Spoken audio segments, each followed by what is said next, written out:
season ago. Angel Reese dives in and finishes through the contact. Tyler Marsh wants more of that from her, catching around that 15-foot area. Clark connects!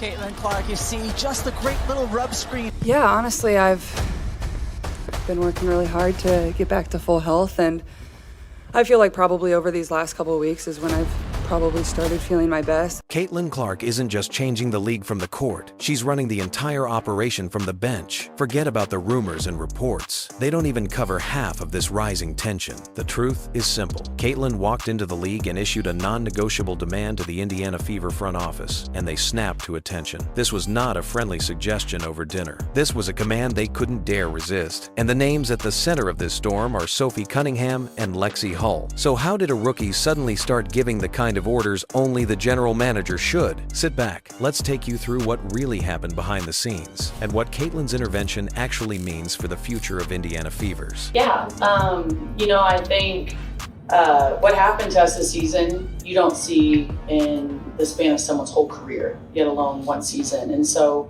for us, I think we're all pretty exhausted, to be honest. It's season just ended, but this season was amazing in so many ways. The love in the locker room, the way the fans embraced us, people from all over the world reaching out to us.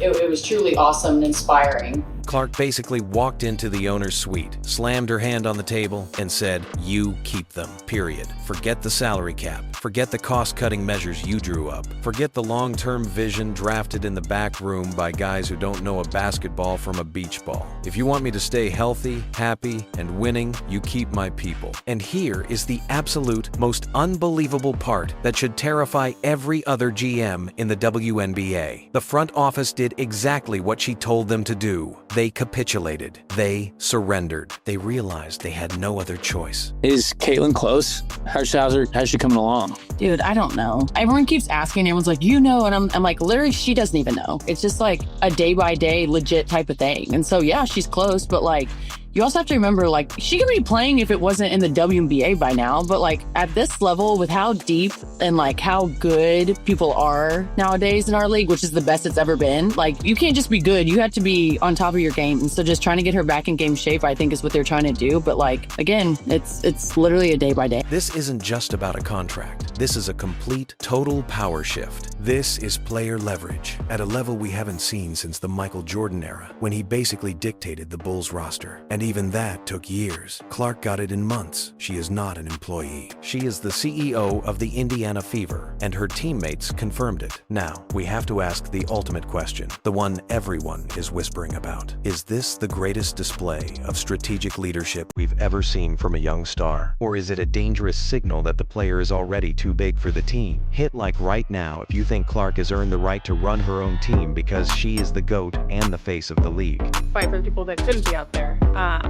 So yeah, I think proud is like the biggest testament following the season. This offseason is very uncertain for the entire league in general, but you're a free agent for the first time. Have you thought about what free agency might look like for you if you'd like to be back?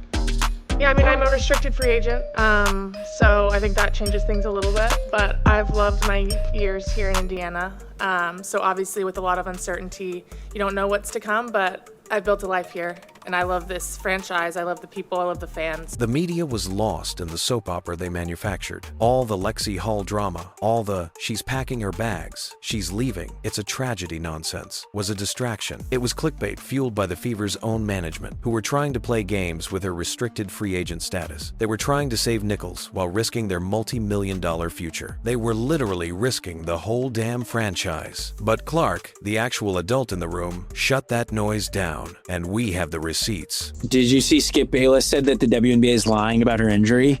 Maybe CaitlinClark has taken a couple of injury breaks just because she needed a mental break from all the jealousy, all the resentment, all the on-court bullying cheap shot she takes. That's literally bullshit. No one's lying. When you're an elite level player, you not being able to play is the hardest part. It's when you're playing is like when it's a part of it. Like you're built for that. So when people say stuff like that, I'm just like, just Shut up. The best proof didn't come from a source, an analyst, or an insider leak. It came straight from a teammate. Sophie Cunningham herself, the player who was almost a casualty of this front office mess, went on her own platform and said the quiet part out loud for the world to hear. When asked directly if Clark was making Fever decisions, Sophie's answer was a one-word definitive mic drop confirmation. Yeah. And then she defended the move. She followed up, as she should.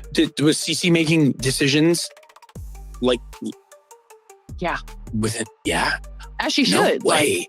As she should. But I also think that Well, go ahead. that's crazy. I didn't realize that. She's just young. I just didn't think that. But when you have a generational thing. talent like that, she should have a lot to say of the system. Think about that, people. A second-year player is running the system. This is not veteran power. This is economic royalty power. No other player in the WNBA has this level of instant, confirmed organizational control. Clark saw the danger. You don't trade trust. You don't trade stability. You don't trade the people who have your back when the whole world is attacking you. This is about survival and winning. Here's Clark, 4 seconds left. Clark fires. You bet! Clark drills the 3 to end the second.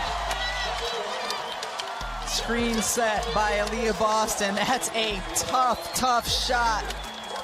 Keener. Here's Clark spinning.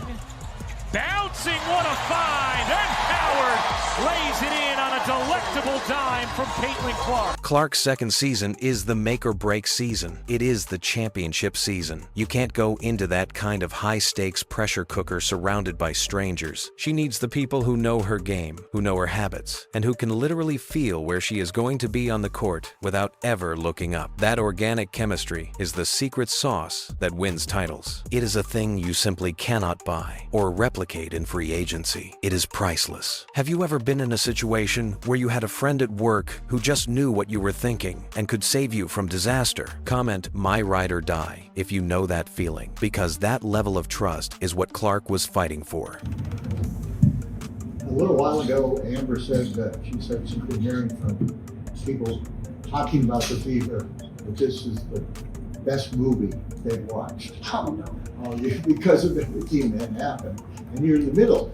I mean, can you see what they were talking about? And how do you feel about comment about that? Yeah, I think what happened to us this season, you don't see in the span of someone's whole career. When the media was trying to create this false, tragic narrative that Lexie was heartbroken and ready to leave, Clark made her brilliant move. It was a calculated use of her immense social capital. Clark even showed up on Lexie's social media post, the one everyone was twisting into a farewell letter. She said 3 pointed, powerful words that carried the weight of a multi-million-dollar contract. So proud of you. That was the signal. That was the "I got you" moment that told the whole world, don't worry about the contract jargon. Don't worry about the general manager's petty spreadsheets. Worry about what I say. First of all, I have great respect for Fee, and I think she made a lot of very valid points. And, I think what people need to understand, we need great leadership in this time across all levels. This is straight up the most important moment in this league's history, where this league's been around for 25 plus years, and this is a moment we have to capitalize on. So that's honestly what I would say. I think there's, Fee said it all with what she said, and I think the points she made were very valid. Every GM in the league saw those 3 words. Every owner read that comment. They understood that Clark's voice carries more weight than the entire coaching staff, the marketing department, and the accounting firm combined. Why? Because she is the economic engine of the WNBA. She's not just filling the Fever Stadium, she's filling every stadium. She is the reason for the private flights, the record ratings, and the fact that WNBA merchandise is outselling most NBA stars. When you have a player who brings that much money and that much attention, you don't say no. You change the rule book. You rewrite the contract. You prioritize one thing. keeping number 22 happy and supported. The Fever, after years of mismanaging talent, has eventually figured out the fact. They realized they were nothing without her. Numbers game with her as far as the rookies coming in for the Mystics. Mitchell hesitating. Boy, she just didn't let the defense get square or solid. Tasha Mack will not come up with that rebound. Because of the tip, she keeps it alive and gets her teammate to score. The most critical part of the entire story wasn't just about Lexie Hull. It was about Sophie Cunningham, the team's unshakable emotional glue, the tough defender, and the enforcer of the culture. Sophie was the protector. She was the one who consistently stepped up publicly to defend Clark when the league's veterans were getting overtly physical. She took the heat. She was the one who kept the locker room stable when the media was a total circus, demanding answers about everything from plane rides to flagrant fouls. And yet, insiders confirm Sophie was also on the chopping block. Management was reportedly ready to cut her too. They were trying to save a little cap space and maybe avoid the minor media drama that comes with an outspoken, loyal player. It is very interesting to see how that they have. It is interesting to see how they've grown to be teammates because both of them need the ball in their hands. But I think that they have played together enough that they both get that opportunity. And when they both can elevate each other, that team is unstoppable. You get what I'm saying? Also, I guess you guys played at Iowa this year. Like, so what am I'm an idiot for not even thinking about that. But like, that's huge.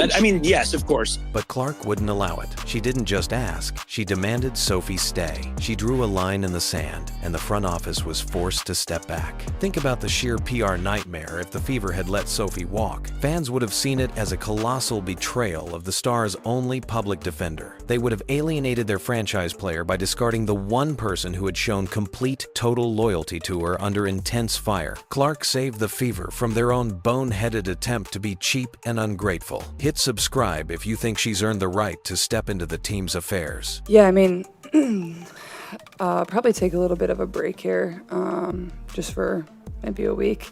I don't really want to lose a ton of the stuff I've worked on, and just trying to get my body back to full health. There's some USA basketball stuff I need to get ready for, and I need to be able to find some runs and some ways to play 5-on-5 just so I can kind of get that feel back. And but more than anything, I think my main focus is really just getting my body healthy. She chose culture and loyalty over some minor accounting adjustment.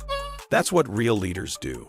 That's what builds championship dynasties. What Clark pulled off isn't a simple favor to a friend. It's the definitive architecture of a dynasty. She established a clear, non-negotiable rule. You protect my circle, you fund my stability, and in return, we will win championships. She used her unprecedented leverage as a weapon, and the timing, as always, is everything. We all know the WNBA is heading for the CBA cliff, the looming and incredibly messy possibility of a lockout in 2026. Player contracts, salaries, and roster spots are all about to become incredibly uncertain. Players are scared. They are looking for stability. Atkins gets a poke on it. Here's Clark firing and hitting. So 3 to go in the fourth. Clark says, you're going to give me that space. I'm going to do this.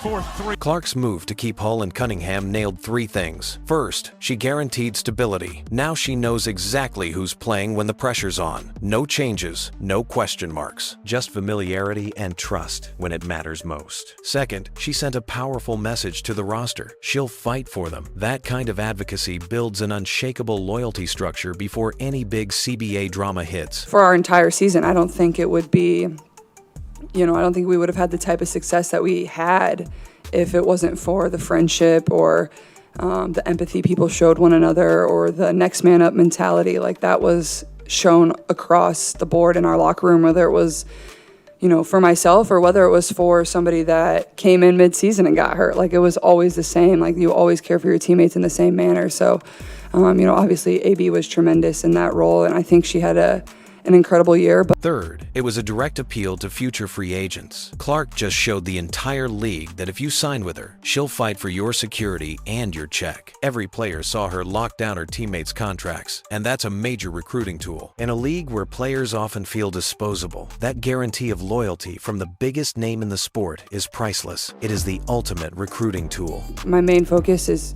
really just getting my body healthy, and once we get back to 5-on-5, like just being able to test my body and make sure I know it's in a good spot where it's going to be able to hold up with everything that, you know, we think we've corrected or we think we've worked on, to be able to know I'm in a really good spot there. And, you know, when you go through injuries, especially in my scenario where it's been a few of the reoccurring kind of bouncing around, which isn't necessarily uncommon in my situation just because of compensation. This is a move that even legends like Diana Taurasi and Sue Bird didn't pull off this early in their careers. Clark's reach is simply unparalleled. She is the star with the fan base power big enough to force ownership to change its mind and rewrite their budget. This move is the Fever finally growing up and choosing the future. They are no longer a rebuilding project. They are a team being built, managed, and controlled by the most powerful voice in basketball. The future is now, and that future wears number 22